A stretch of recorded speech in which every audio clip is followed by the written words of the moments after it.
ስለ ኢትዮጵያ ስናስብ ብዙ ጊዜ ወደ አእምሯችን የሚመጣው ታሪካችን፣ ባህላችን ወይም ደግሞ እያጋጠሙን ያሉ የዕለት ተዕለት ፈተናዎች ሊሆኑ ይችላሉ። ነገር ግን ከበስተጀርባ ጸጥ ብለው እየተሰሩ ያሉ ከተጠናቀቁ በኋላ ግን ሀገሪቱን በ180 ዲግሪ ሊቀይሩ የሚችሉ ግዙፍ ፕሮጀክቶች እንዳሉ በነግራችሁስ? አዎ ዛሬ ይዘንላችሁ የመጣ ነው ኢትዮጵያን የኢኮኖሚ ሀያል ሀገር ሊያደርጓት የሚችሉትንና የውጭ ምንዛሬ ችግራችንን ከስሩ ሊነቅሉ የታቀዱትን 5 ምርጥ ሜጋ ፕሮጀክቶች ነው። ይህንን ቪዲዮ እስከ መጨረሻው ስትመለከቱ ለካ ሀገራችን እንዲህ አይነት ትልቅ አቅም አላት ብላችሁ እንደምትደነቁ አልጠራጠርም። ቀጥታ ወደ 5ኛ ደረጃ እንለፍ።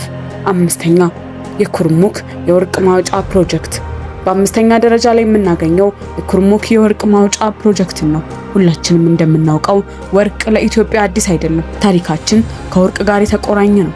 ነገር ግን የኩርሙክ ፕሮጀክት የተለየ ነው። ለምን?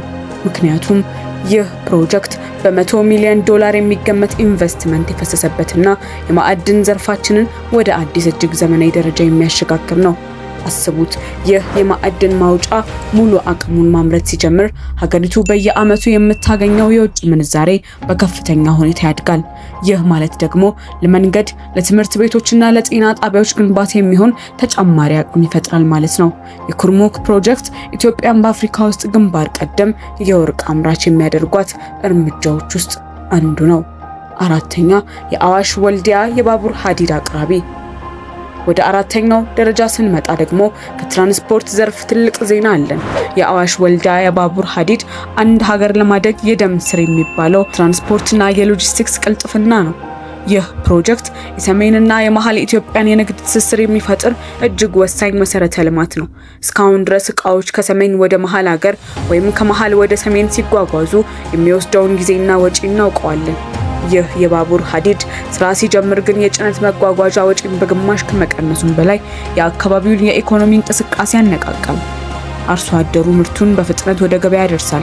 ፋብሪካዎችም ጥሬ ዕቃቸውን በቀላሉ ያገኛሉ። ባቡር ማለት በቀላሉ ዘመናዊነትና ፈጣን የኢኮኖሚ ጉዞ ማለት ነው።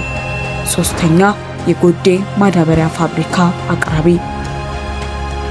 በ3ኛ ደረጃ የያዝነው ፕሮጀክት ምናልባትም ለሀገራችን ህልውና እጅግ በጣም ወሳኝ የሆነው ነው። እሱም የጎዴ ማዳበሪያ ፋብሪካ ነው። እንደምታውቁት የኢትዮጵያ ኢኮኖሚ የጀርባ አጥንት ግብርና ነው። ነገር ግን አርሶ አደራችን በየዓመቱ ማዳበሪያ ለማግኘት ሲቸገር፣ ሀገራችን ደግሞ ማዳበሪያ ከውጭ ለማስገባት በቢሊዮን የሚቆጠር ዶላር ስታወጣ ኖራለች።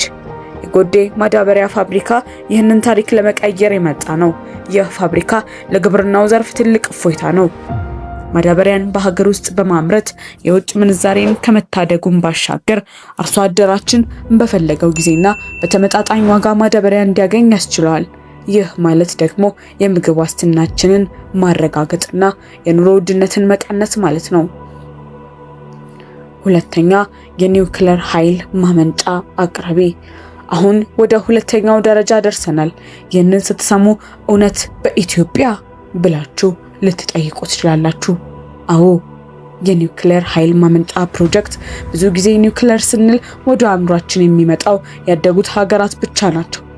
ነገር ግን ኢትዮጵያ የረጅም ጊዜ የኢነርጂ ዋስትናን ለመስጠት ይህንን ስትራቴጂካዊ እቅድ ይዛለች። ምንም እንኳን ይህ ፕሮጀክት ገና በጅምርና በረጅም ጊዜ እቅድ ውስጥ ያለ ቢሆንም የውሃ ኃይላችን እንደ ህዳሴ ግድብ ያሉት በድርቅ ለውጥ ቢፈተኑ እንኳን የኒውክሌር ኃይል አስተማማኝና የማይቋረጥ የኤሌክትሪክ አቅርቦት ይሰጠናል። ፋብሪካዎቻችን መብራት ጠፋ ብለው አይቆሙም።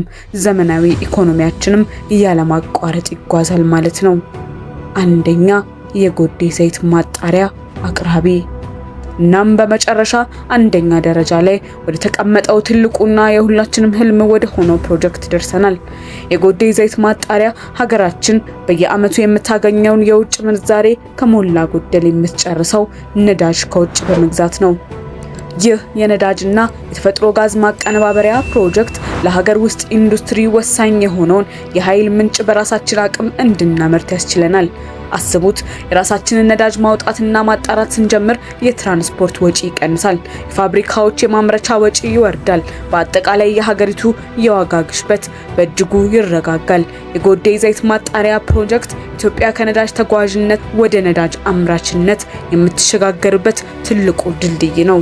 እንግዲህ ውድ ተመልካቾቻችን እነዚህ 5 ፕሮጀክቶች ተጠናቀው ሙሉ በሙሉ ወደ ስራ ሲገቡ ኢትዮጵያ ኢኮኖሚ ምን ሊመስል እንደሚችል መገመት አያዳግትም። ከወርቅ ማዕድን እስከ ኒውክሌር ኃይል፣ ከማዳበሪያ እስከ ዘይት ማጣሪያ መጪው ጊዜ ብሩህ ነው። እናንተስ ከነዚህ 5 ግዙፍ ፕሮጀክቶች ውስጥ የትኛው ለሀገራችን ፈጣንና ትልቅ ለውጥ ያመጣል ብላችሁ ታስባላችሁ? ቪዲዮውን ከተመቻችሁ ላይክ፣ ሼር እና ሰብስክራይብ ማድረግ አትርሱ። በቀጣይ በሌላ አጓጊ ቪዲዮ እስክንገናኝ ድረስ ቸርን ሰንብት።